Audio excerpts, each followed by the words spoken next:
We have a lot of people joining, so we'll give it a few seconds. Welcome to our participants today.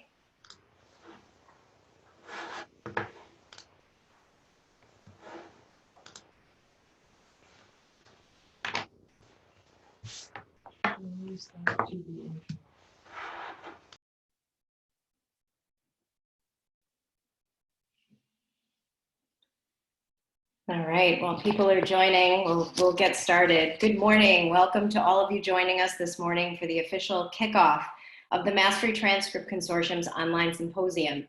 My name is Susie Bell. I am the Senior Director of Member Engagement for the Mastery Transcript Consortium.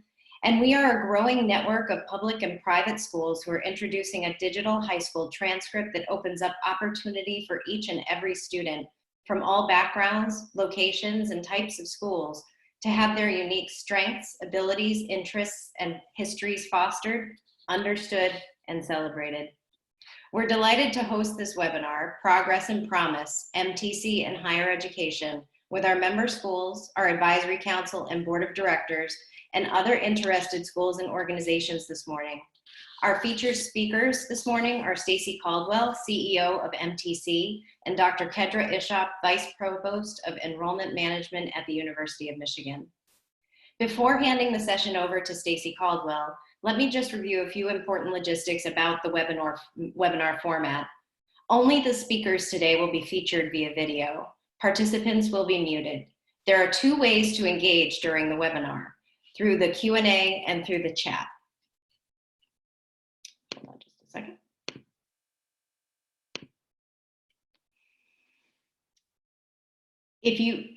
There are two ways to do that. If you would like to ask a question of Stacy or Kedra, please use the Q&A feature to post your question.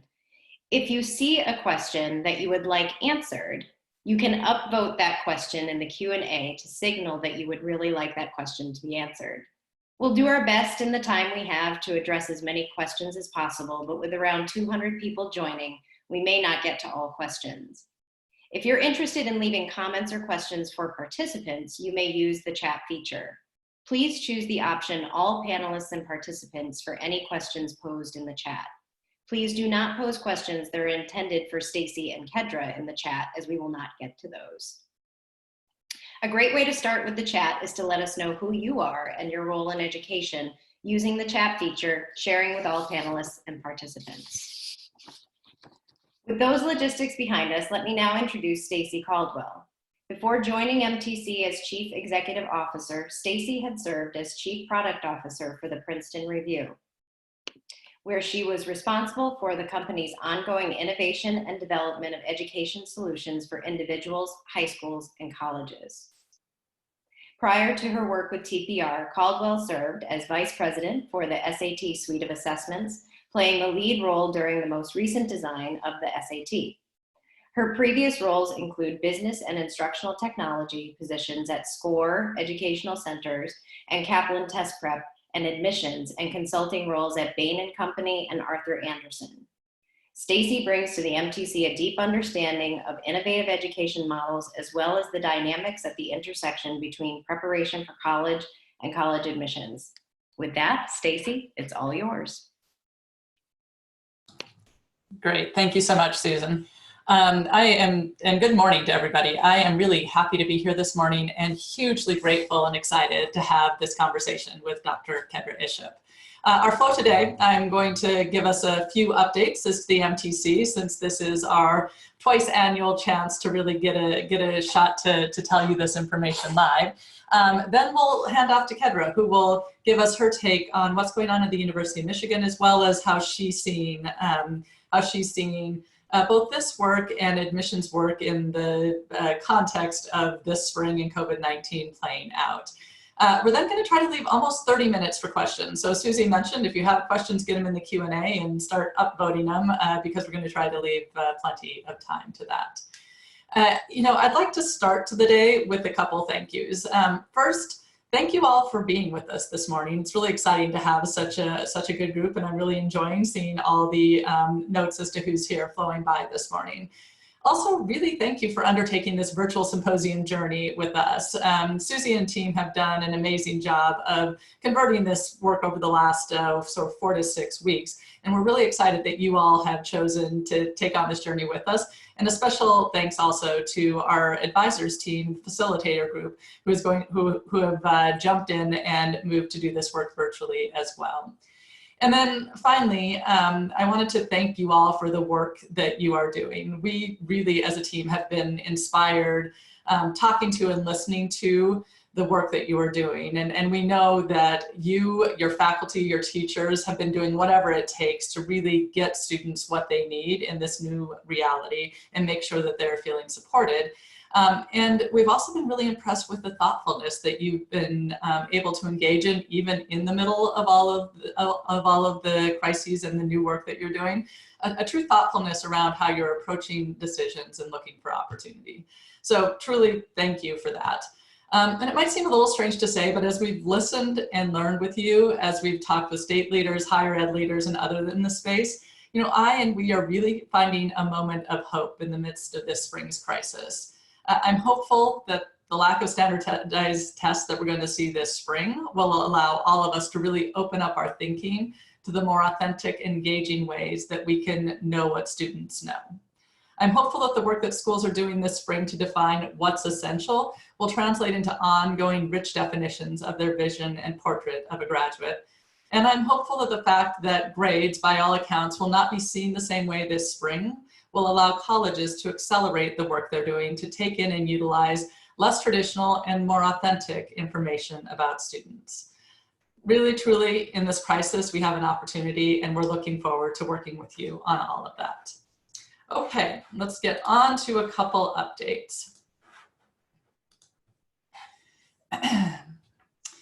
We wanted to highlight just a few things for you this morning before handing off the virtual floor to Kedra.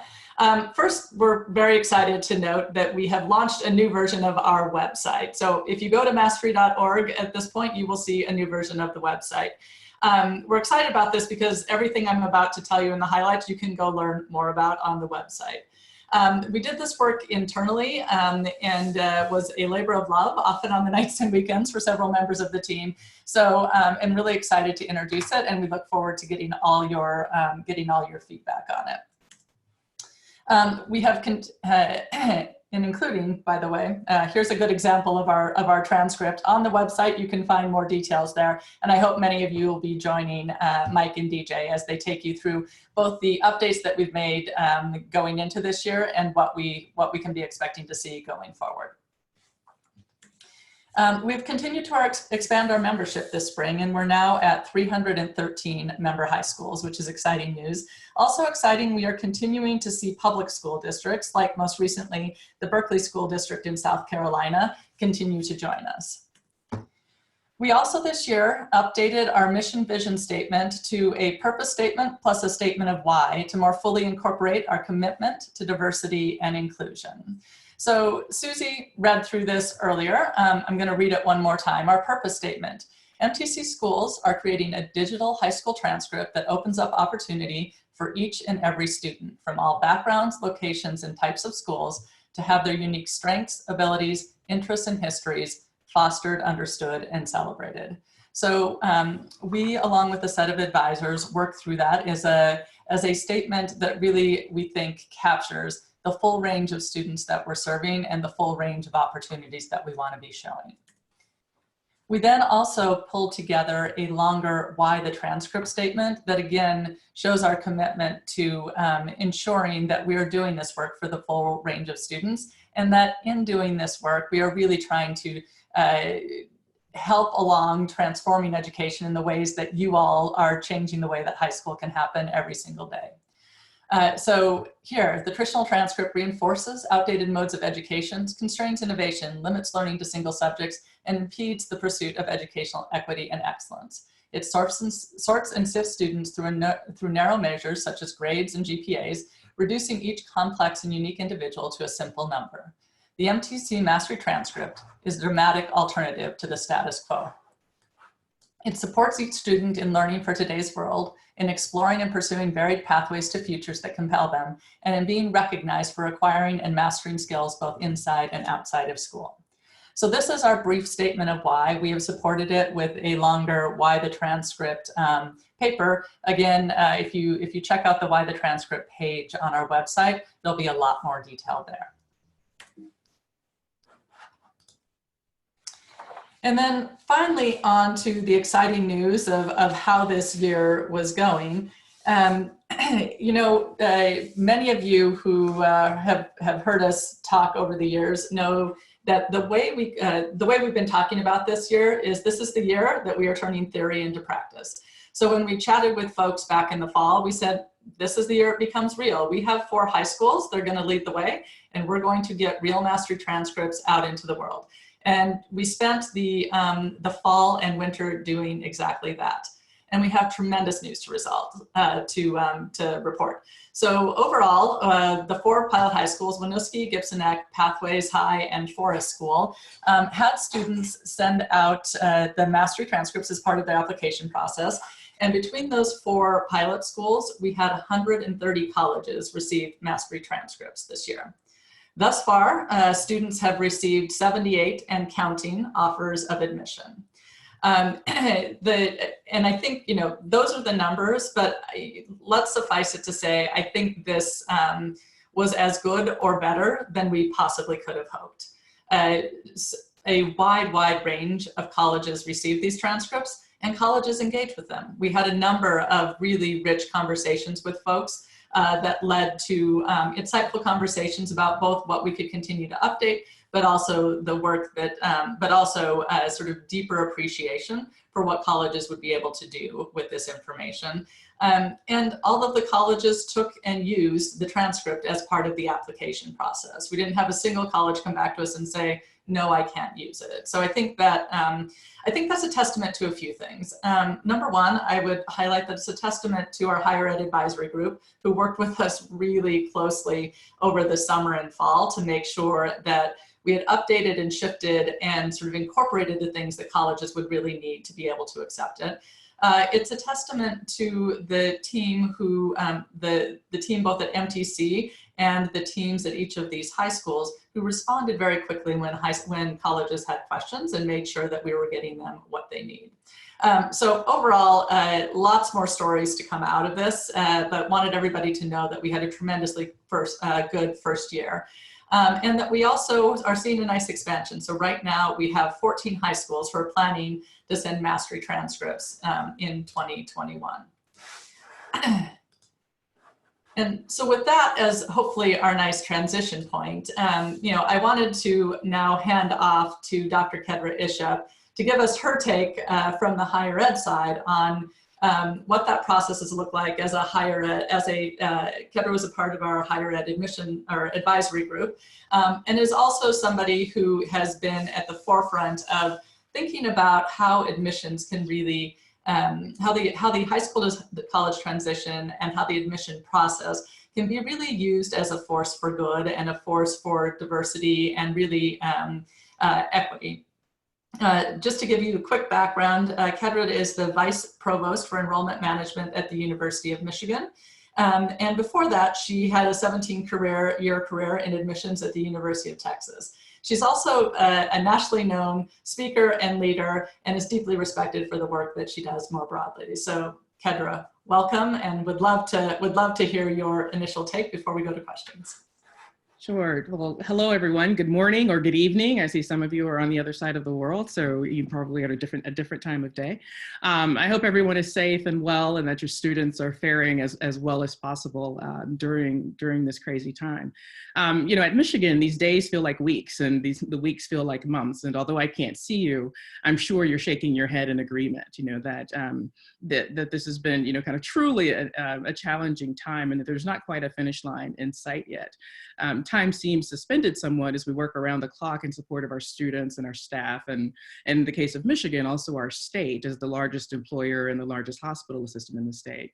Our semester just ended, So we're a bit of an early finisher. So our students are in their dead days and headed into exams. And I think look forward to the end of this winter term. Although many, a surprising many, have been interested in enrolling in our spring and summer courses, although that we've already announced that those would be online. And so that was a bit of a surprise for us. I think this has been such an all-encompassing challenge. I'm not sure that we could have imagined it if we weren't really living it in real time. But as Stacy said, it also provides us with some opportunities. We've had to make decisions in hours that would normally take us weeks or months or even years. Higher education moves slow. These mammoths of institutions that we represent, we don't make decisions quickly, and we don't take them lightly, and they're engaged in lots of debate and lots of furor and governance processes. And we didn't have time for that this year. We simply had to trust our instincts and our guts and do what we thought was best, for students to move through this process. I was chatting with a colleague this morning, e-chatting, of course. And she rightly described that this is not just a sprint, but a marathon, but not even that. It's really a relay race because in all aspects of what we're doing, our professional and our personal lives, we depend on each other. I mean, we have really had to bring someone mentioned in the chat, the tribe, we have really had to bring ourselves together in a very different kind of way in order to navigate this. I'm really happy to be with you today.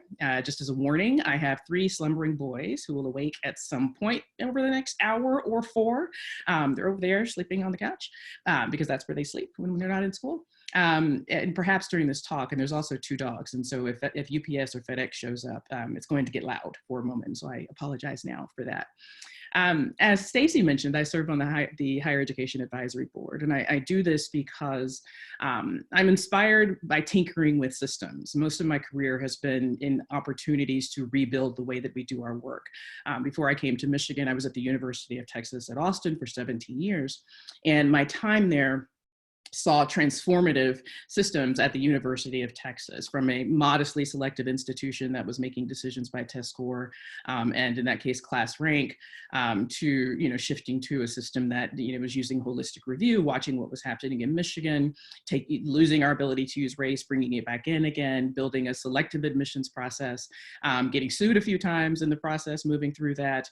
And before I moved on to Michigan, that gets sued a lot, and is kind of at the foreground of this work in equity and thinking ahead of much of higher education in terms of what we do and how we deliver it. We were in meetings last week, kind of talking about some of the work that, that we're doing now, fully recognizing that we're 10 years away from some of the things that we're talking about, but doing the work now, thinking about 10 years away. I'm inspired by what MTC and others, you all and other groups out there are thinking and doing in terms of tinkering with the way that we educate our young people, both to follow their own interests and expand upon them, but also to focus on learning and not just checking boxes. And I'm inspired by all of you and the bold administrators, your students, and your parents, in particular, for being willing to test these systems in order to follow the belief that education can and should be about learning and not just about what we check off. There are a lot of conversations about how we educate, our young people, and we think about this in design and assessment and how we measure, and we've been doing this for decades, right? We focused on, for the last couple of decades, we've been talking about critical thinking and analysis, and if there wasn't a time as right now, that shows how important it is for our citizenry to have that ability to be critical thinkers and to analyze information. And yet we know that we haven't resolved that yet. We still haven't resolved those challenges. And so still the question of how do we educate our young people? How do we make sure that they're learning? How do they follow their passions is an important one. And that's consistent with what we are thinking about and talking about in higher education. The University of Michigan charged a task force that reported about what feels like years ago now. It was, perhaps in the fall or last summer, about how do we educate our students in the 21st century? What is different as we are now have moved into the next century than what was behind us? What is it that they need to know? How do we need to design our degrees? What is that degree, and how should it look? Is it about 3-credit courses, and 60 of those? Is it about allowing young people to chart their own course? Do they build and design their own experiences? And where and how do grades fit into that? We've been talking about changing skills in education, for a long time, and yet we still haven't really resolved those challenges. One of my young people sleeping in there is 18 years old. And so, he's now, crossed that threshold into semi-adulthood. And, one of the things that's been really clear is that, one, he's hardly bothered by what I do professionally, matters not to him. So, he's tested that by his entire life. But it's also very clear that he wants to chart his own path. He's interested in what he's interested in, and he wants to be able to pursue those things. We're in a particular space of ability to let him do that and to give him some of the space and freedom to do that. But that's an important inspiration for me to remind me that these young people, young and inexperienced in some things, they're also very experienced and sure of what, or thoughtful about what they want to do with their lives. Our systems pigeonhole their ability to do that. And these systems, especially when I think about admissions, it was built for 100 institutions 200 years ago, when you think about selective education, selective higher education. And yet, kind of all of the system, and certainly all of the attention and the media attention, is focused around, the way that the way that our processes work, that really weren't designed for how, and the numbers of students we have in our chains and processes now. But it's complicated, right? Most schools are not selective in the country. Most don't read files. Most do not have large staffs to dissect the different, whatever the different is, state laws and policies and educational. We just went through at Michigan our 10-year accreditation process, also over Zoom, since that's where we are right now. A lot of these things drive decisions, and we have to kind of focus in both spaces as we do the things that we do. At Michigan, we receive over 9,000. We receive applications from over 9,000 high schools. I think this year about 9,300 high schools, and make admission offers to just about 4,000 of those. Systems and consistencies help us with these processes. It matters to be able to get it done. We have to get it done in weeks, right? When you really think about when our young people apply and when we have to start getting decisions out. And yet, we are still focused on, kind of how do we make changes to our processes to allow young people to be able to express what they do and what they're interested in a little bit better. We work against ourselves a little bit in this, right? The need to manage this process drives competition and focuses on boxes and grades and achievements. And then, we wonder why our students arrive on campus, and so we're so intently focused on your grades. When they get to us. COVID gave us an interesting opportunity, right? We had already been engaged in work with Making Caring Common, thinking about the coalition application, thinking about MTC. COVID, all of a sudden, very quickly, we had to make some decisions about grades, that were squarely focused on supporting our students' need to be able to move through this crisis, and really trying to take the pressure off of their intensity around grades. And again, within a matter of a couple of days, what in terms of work hours probably amounted to a month and a half, we made the decision to move, like many of you have, to what we call pass no record COVID, pass NRC. And moved all of our students into that mandatory grading scheme so that we could express to them our desire that they not worry about the grade, that they focus instead on learning what it is they need to, they and their faculty focus instead on learning the most critical of the material that they need to take away. They focus on their personal lives, because many all of a sudden had issues that they had to resolve far beyond what was happening in the classroom. We encouraged them to go home, so they were disrupted, in terms of being on campus and having to move to offsite locations. We were working and continue to work with students who are in areas of the state or country that have, that simply do not have a cell phone tower. I mean, it's, you can get into parts of the state of Michigan where there is not a signal for them to be able to do this work. And it really has just helped us really focus in on what's important. And as we take that forward and think about this summer and our classes this summer, but even as we prepare ourselves for the fall, it's really inspired the campus to start thinking about what we're calling kind of resiliency in teaching and our educational delivery, that the way that we deliver our courses has to be flexible, has to be malleable, has to focus on these equity standpoints.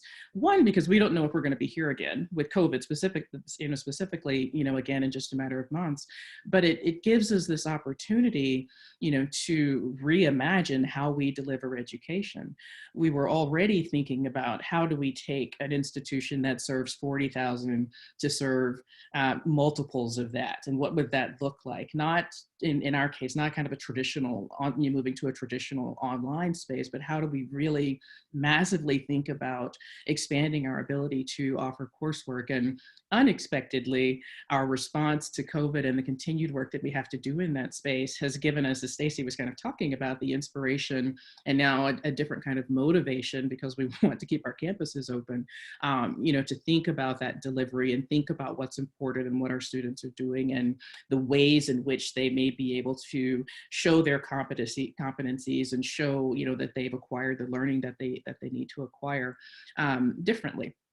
And again, this may have taken us years, and in fact, now we've had to respond again in days and weeks and months, in this space. So lots to do. It's, every day kind of waking up around 5, picking my cell phone up very cautiously and opening the eye to see what's today. It's hard to remember what I normally would be doing on April 23rd, or 22nd or tomorrow, because none of that is getting done as we're focusing on our immediate needs and the pressing needs of our students and our staff and the state as well.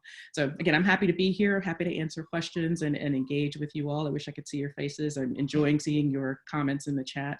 That's bringing a little warmth to this otherwise somewhat still dreary and cold day in my part of the country. But thrilled to be with you.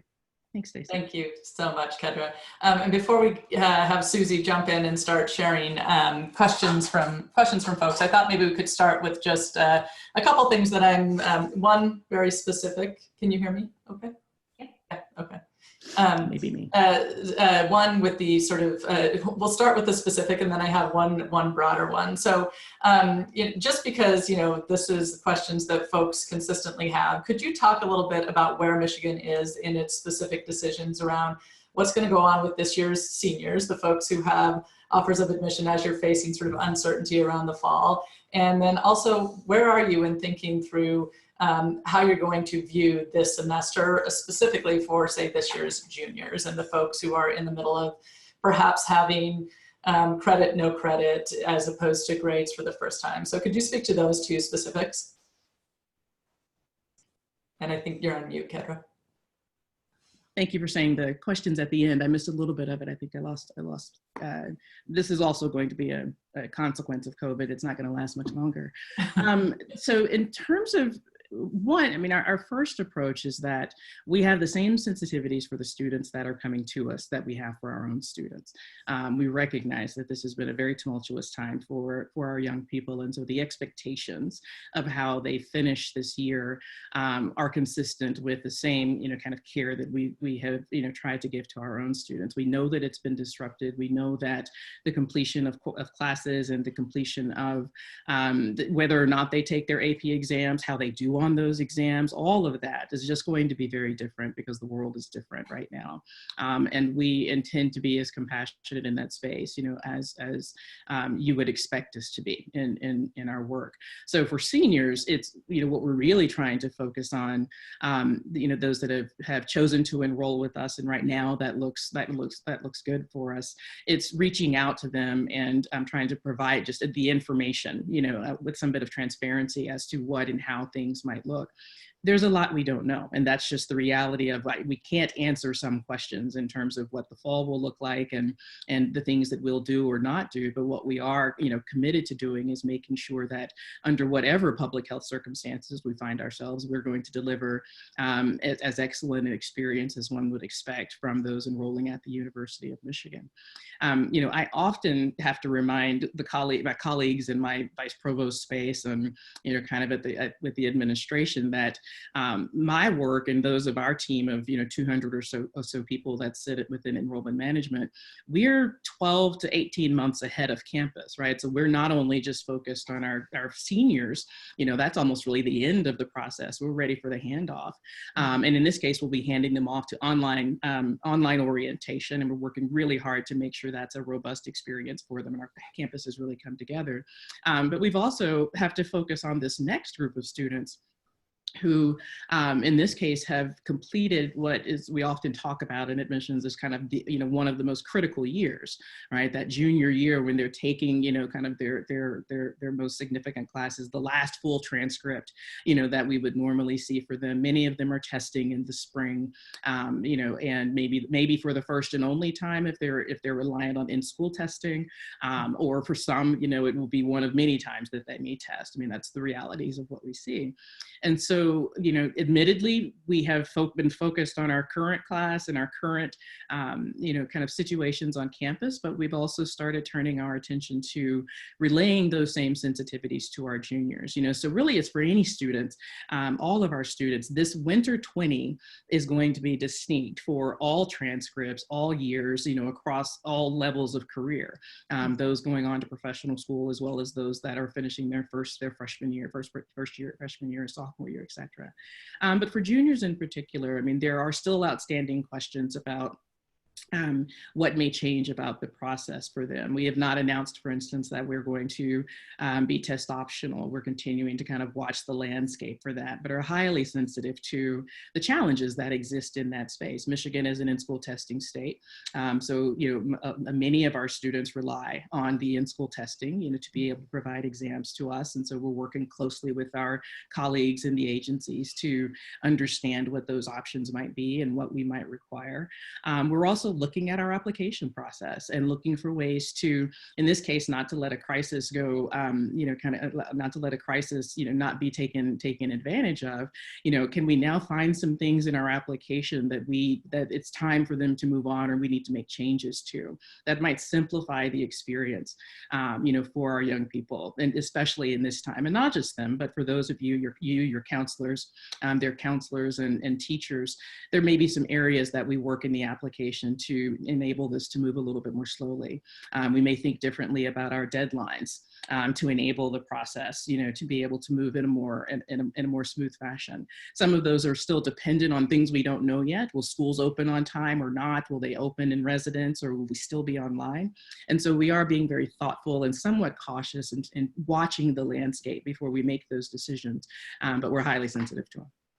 Sure. And, one of the things thank you for all of that. And, one of the things that we've been hearing from you, from others across the admission space is we're going to do everything to take this into context. We recognize that this spring semester is going to be different for everyone, and some encouragement to students to look for ways to tell their story. And so I'd love for you to, that could mean a range of things, right? It obviously could mean sort of what we do with the mastery transcript, of course, where we sort of show the work behind the work and allow students to really tell the story. But it also could be schools or students looking for ways to highlight what happened this spring, to give some context for if they are in a credit, if they have moved to a credit, no credit, what that means and how they determined what credit actually was. Anything that you'd like to add there? I think that's just sort of an interesting, like this focus on really supporting students and then telling the story of what happened this spring. I think if folks can sort of keep, on a high school side, can keep their focus there.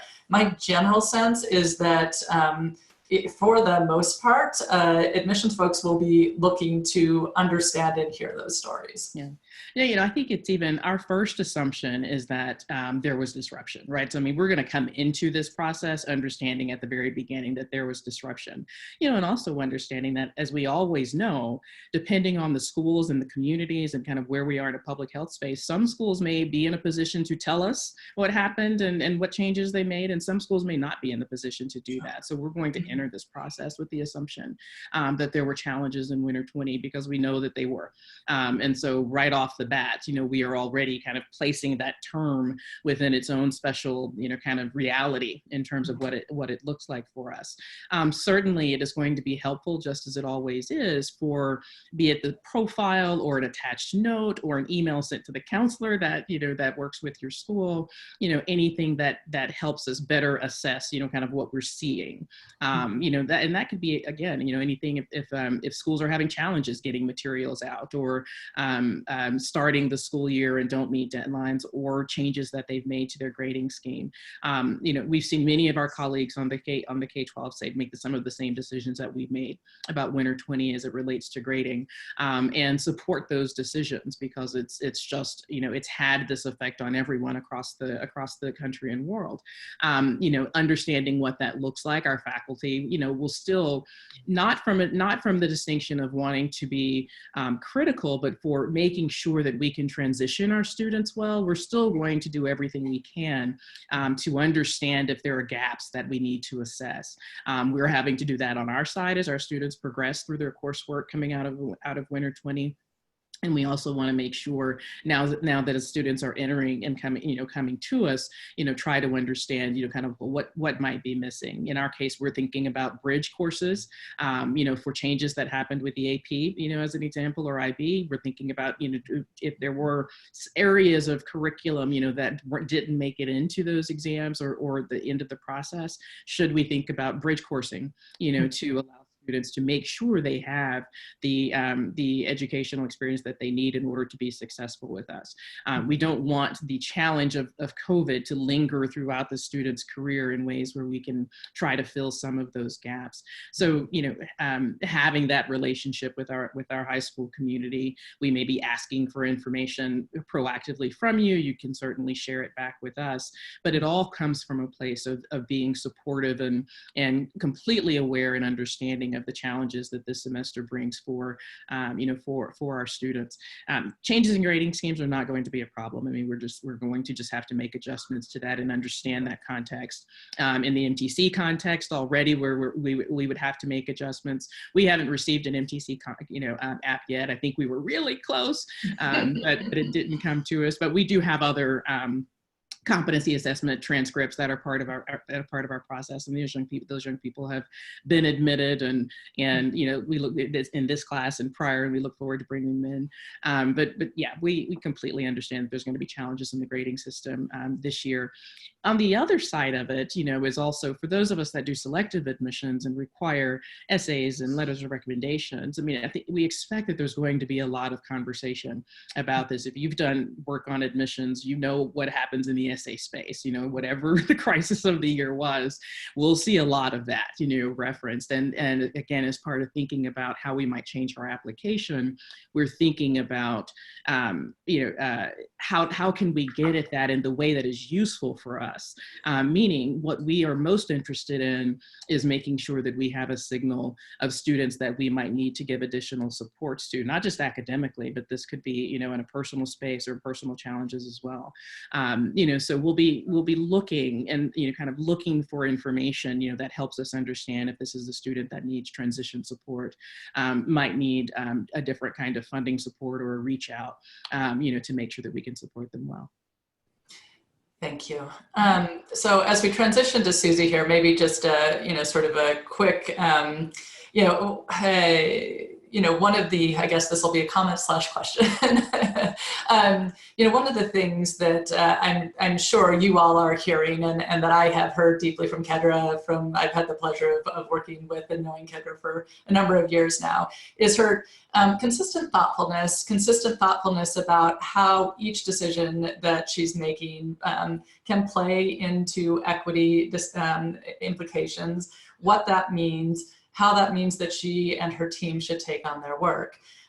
One of the things that I've been sort of impressed with since your time at Michigan is we got a little bit of a chance to just sort of see under the hood how impressive it is, the way that Michigan works across different departments. And so, you know, you have a Center for Academic Innovation that as they're thinking through work that they do is working with the registrar's office, with the faculty, with the enrollment management team to really say like, hey, as we're doing some of the innovations for our own students, what are the implications as we think through more broadly how we're bringing students in and how we're supporting them. So I wonder if you want to just give you know, you've been keen on pieces of those, but wonder if you want to just give the brief highlight of sort of how that works together, because I think it's a really nice, unique example of what can go on behind the scenes and how much thought there is that goes into each of these decisions. Yeah, I mean, you know, thanks for that. I mean, you know, that's one of the most exciting things that I have experienced, you know, in making the transition to the University of Michigan is really being able to connect with these, you know, the fabulous faculty and staff, you know, that are working in this innovative space. Barry Fishman, you know, and he and I have spent more time together, you know, kind of in these last few years, you know, thinking about, again, that future, you know, kind of not the right now and the today. We're having, you know, we have that work to do, but really thinking about what this looks like in a 21st century space, what it means to be able to, you know, reimagine how we deliver education. I participated in one of his master's courses where the students themselves were redesigning an admissions assessment, and he brought me into that space, you know, to be a critique, you know, and to be, you know, kind of to be both a critique, but also you know, to bring the realities of what admissions work looks like, you know, to, you know, the theoretical. And, you know, that was a fabulous experience, and I look forward to doing to continuing. But the Center for, you know, what is now the Center for Academic Innovation, our Center for Teaching and Learning, the spaces where these offices, you know, and faculty and staff, you know, kind of come together, both to support the current infrastructure, but also to push ahead the literature and the research in the spaces as it relates to redesigning education and redesigning the educational system, you know, that becomes really neat think tank space.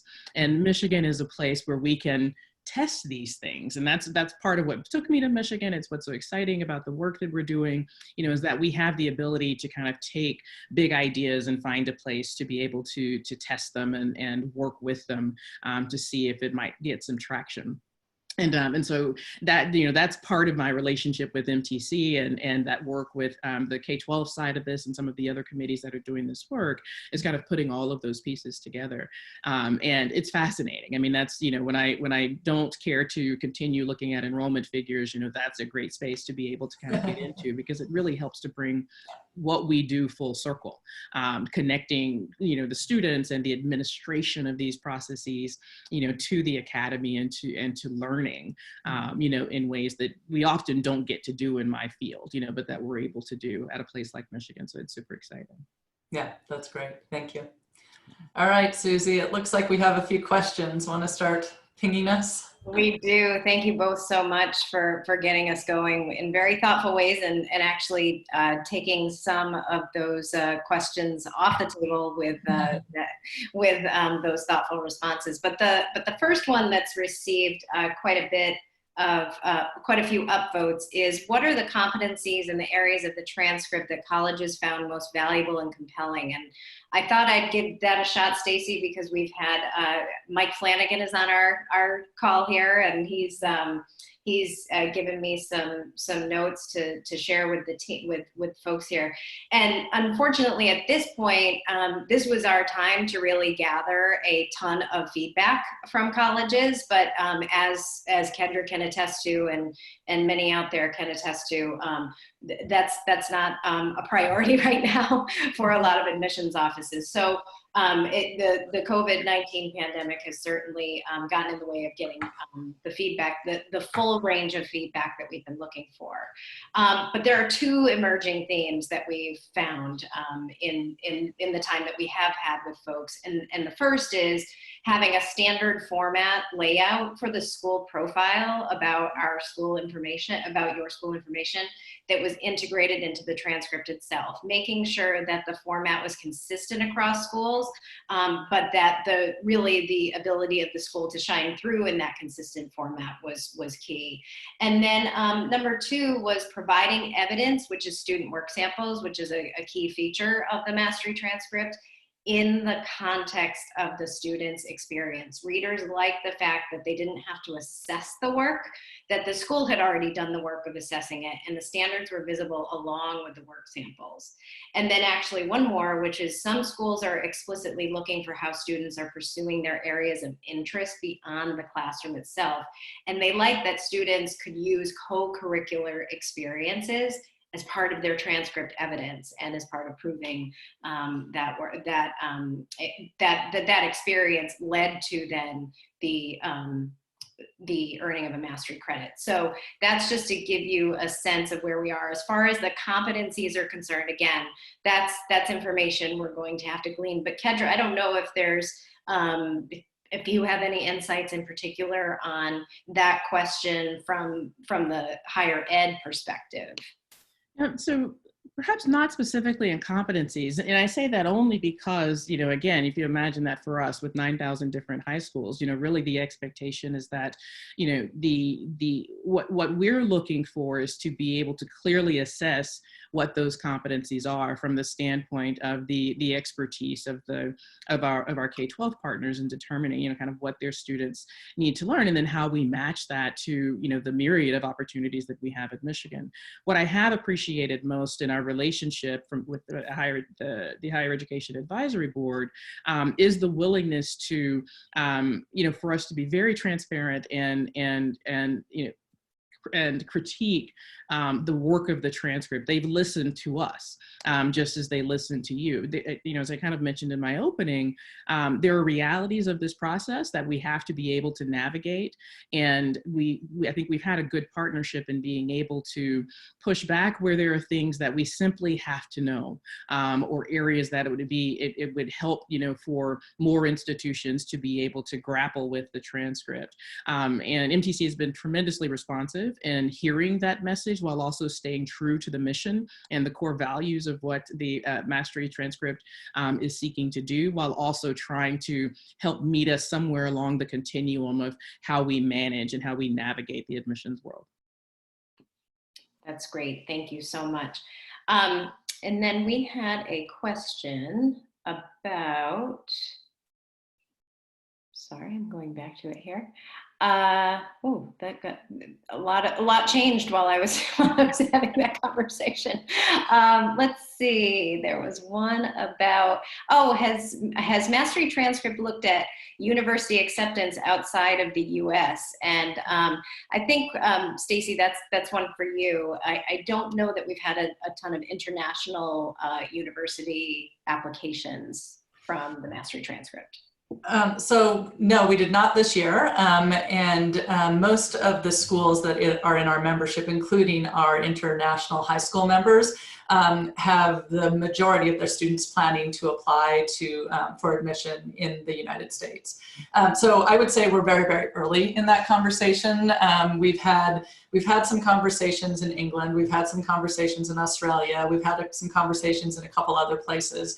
Nowhere else have we gone so far as to gather together higher ed folks and say, what can we do to make sure that if you see one of these, you're going to be willing to accept it? And partly that's just for the most part, that's just a focus issue. You know, each of those, admission in each country has a myriad of different components, regulations, ways that they approach this, et cetera. And so, you know, we think that there's, what's interesting is when we have spoken internationally, when we've met internationally, the idea of what we're doing with the Mastery Transcript, the idea of moving to learner-centered education, to authentic learning projects, and then taking those and really being able to communicate the reality of what students did, moving to more authentic assessment models. All of that is completely resonant and is happening in different paces and with different forms almost everywhere in the world. So I would say, you know, do I think in 5 years that folks will be taking Mastery Transcripts internationally? Yes, I do. But thus far, we've been really focused on making sure we get the US part of the conversation right first. Thank you. There was also a question about the pandemic and in the context of MTC, and how has it affected our work with our member schools and with the cause in general. Sure. Well, so as I mentioned a bit at the start, the thing that we most cared about this spring was making sure that we were a support for all of our schools as you all went through this massive transition and new ways of supporting your students. We slowed down a couple things. So there was some, as Susie, as you just mentioned, there were some feedback loops and interview loops that we were hoping to do this spring, both with high schools and with higher ed, that we sort of said, you know what, right now is not the right time. We'll come back and gather data after everybody's had a chance to get their feet under them. But there's also some ways that we can support schools. So Susie held a number of informal sort of virtual coffee hours focused around some topics, but also just more generally for our schools to come together and share where they were in the experience. And we found the schools found those to be useful. We also found them really useful for just understanding and gauging what schools were going through. We also, along with Crescendo Education and Challenge Success, put together some guidance around high schools thinking about their grading this spring and really encouraging folks to move to a credit, incomplete, or no record in lieu of letter grades this spring, and you can find more information, including a whole webinar on this on our website. But the reason we did that was to really focus with our schools on ensuring that schools, faculty, et cetera, were focused exactly on what students need. So meeting students where they are, giving them the supports that they needed, understanding that some of them, frankly, weren't going to be able to do much school this spring. And so in that broader context, moving to a world where students who are able to do the work could get a credit, students that are not able to could move to an incomplete or potentially no record if they frankly just didn't have the opportunity to be able to do the work given their home situations and other factors. So those are just a couple of the things that we've done, and really the way we're thinking about this is what are the decisions and what are the places that schools are wrestling with right now where we can be helpful both in bringing folks together and sort of bringing other research to bear, and how can we then use that to further along some of the conversations that frankly schools have been taking on anyway. So if folks are looking at new assessment models and have been thinking about transitioning those assessment models, boy, is this spring a good time to experiment with that and think through all the myriad of ways that we already have that we know what students are doing. And so that's the areas that we've really been focused on. Yeah, and I've definitely seen an uptick in the amount of member schools that are reaching out and saying, hey, we'd like to maybe test this in, a program or with a class, and we really just, a few students want to take it on as a project. Those are things we've definitely seen an uptick in. And then we have another one here about how are admissions officers trained and prepared to review the mastery transcripts. And I know that we have a team at MTC who are working with direct outreach. And for the pilot season, it was really a matter of staff outreach. The team internally worked with member schools to identify colleges that were likely to receive a mastery transcript. And then we contacted those schools and then offered them an orientation to the transcript, which then was very effective. Actually, when one fell through those cracks and a mastery transcript just all of a sudden showed up at the admissions office, there was a little more work that needed to be done. But when there was that proactive conversation taking place, things went very smoothly, and people really understood the process well. And we understand that this process won't scale to very high volumes. The product team is really working to incorporate some self-guided tutorials that will help the admissions offices be more, from an automated perspective. This is how you read the mastery transcript. This is what these particular components mean. So That's where. And that approach was really conscious, right? So this was our learning year. So we wanted to have as many conversations as possible and make sure that we were hearing directly what worked in terms of getting folks up to speed. And then, you know, with the obvious intention of then taking that and turning it into something more scalable. And the other note that I would just make, that is a credit to the advice we got from the higher ed advisory group, but also a credit to Mike and DJ and Praveen and the team working with all of you to put together what this transcript reader looked like, is that in the cases where, I mean, this is admissions and sometimes juniors decide the night before a deadline to send off an application, right? And so despite our best efforts to make sure we knew every place that was going to get a transcript, some of them just went off and surprised us. That's the reality. That's going to happen. And the good news is in the vast majority of those cases where a college just got a transcript and we hadn't gotten them a note before or whatever, or been able to reach out to them, they were able to take it and use it. So the design is simple enough, and the sort of work that we did early on to make sure that we had some PDFs out the door. And I would encourage you again to go to the product session and hear more details on this. But it was simple enough and straightforward enough that people were able to navigate it. So I'd also just call that out as a positive. Yeah, and I'll add, and again, you know, Michigan didn't receive an MTC this year, and so we can't speak to it from that perspective. But I think another advantage to, you know, this first year resulting in over 100 colleges and universities receiving the transcript and the application and admissions process, you know, kind of working in the favor of those students is also that our colleagues in higher education, you know, will also pick up some of the band of educating ourselves. You know, one of the things we shared from the advisory committee is that it is unlikely that they could scale what they've done very purposefully this year in trying to reach out ahead to each institution before it receives a transcript to make sure that they've received training. And so some of that we have to take on ourselves as well. And we know through our national organizations and conferences, you know, we often put together panels that, you know, kind of help self-educate. And so I think that's an important, continued outreach that we need to reach out to those who have seen and worked with the transcript. I think I see in the chat, you know, the allusion to, you have to have a lot of faith in the higher ed side, you know, that we're going to accept these and take them. It won't penalize a student, and you have to see that faith coming and hear that coming from us. You know, so I think those of us on the advisory committee and those that have received the transcripts, you know, we still and will do some continued work to provide that evidence, you know, that, you know, students who take this route, you know, can find success in colleges, and it will be varied. And I think we have to kind of be willing to be in this for the long haul, as everyone starts to make adjustments, you know, to what these systems look like.